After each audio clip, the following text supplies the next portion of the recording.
Hey guys, I wanted to go over how to multiply a fraction by a fraction, and more importantly focus on how to show that with a visual model, because knowing how to do it with the strategy is great and applicable, but showing it with a visual model proves that you understand what's happening when you multiply a fraction by a fraction. So if I have 1/3 times 1/2, yes, you're going to multiply across like you would with two fractions. So you would say 1 times 1 is 1 and 3 times 2 is 6.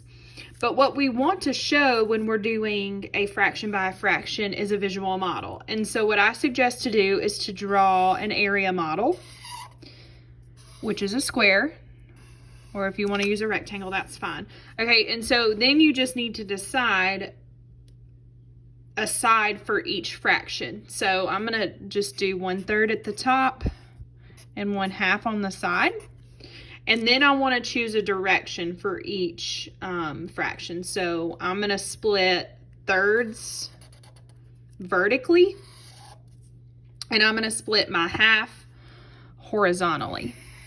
Okay, so I'm gonna start by shading in 1/3. So I'm going to pretend like this half is not here.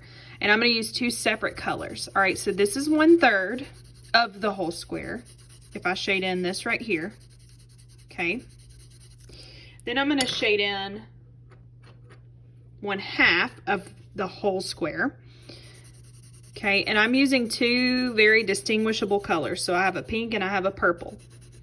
My answer is where those two colors overlap. Okay, and the only square the two colors overlap is this one right here. This one has both the pink and the purple. And so I get 1 piece is shaded in out of 6. So 1/2 of 1/3 is 1/6. Okay, let's do another one. Okay, what if we have 3/4 times 1/5? Well, 3 times 1 we know is 3. And 4 times 5 is going to be 20ths. So this is going to be kind of a bigger one. All right, so again, I'm going to draw my area model. Okay, and something I didn't do on the last one that makes it easier for the kids is I would start with one fraction at a time and partition and then shade and then do the other one. And it's just to help them remember. So I'm going to go ahead and split this into fourths, and I'm going to shade in 3 of them.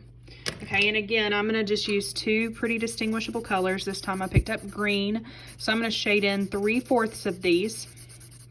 And I know that my visual model is not perfectly proportionate, but as long as you are in the realm, it'll be okay. And then you're going to do 1/5, and I'm going to do it on the side. Okay, so I'm going to go it horizontally.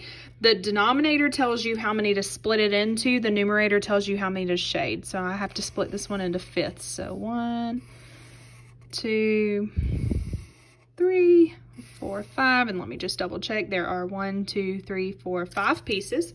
Okay, and I have to shade in 1/5 of the whole thing. And I like to just go ahead and shade all the way across, even though what we're mainly focused on is where they overlap. Okay, so now you can see the only places they overlap are 1, 2, 3 out of 20 entire pieces. And I got a total number of 20 because if I do 5 times 4, that is 20. So 3/4 times 1/5 is 3/20ths, and that's how you show it with a visual model. All right, last one. 4/5 times 2/3. Okay, so we know 4 times 2 is 8, and 5 times 3 is going to be 15. So I'm going to draw my area model. Okay, and it's important to go ahead and label it just so you don't forget what's going on. So I'm going to say 4/5, and I'm going to go ahead and split it. Again, denominator tells me, okay, it's going to be split into 5 pieces. Numerator tells me how many to shade. Okay, so I'm going to shade in 4 of those.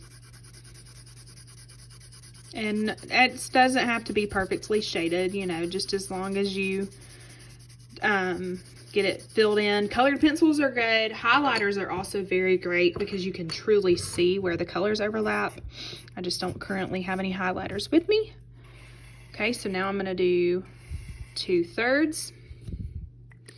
And again, I'm going to use a different color entirely. So I'm going to shade in this.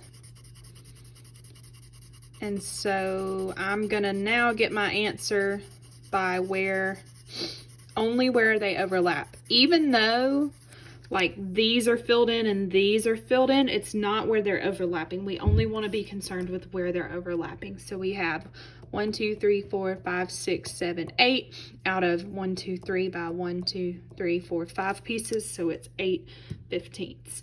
If you have any questions, just shoot me an email. As always, it's bwhitehead@shelbyed.org. And this was multiplying a fraction by a fraction and how to use a visual model.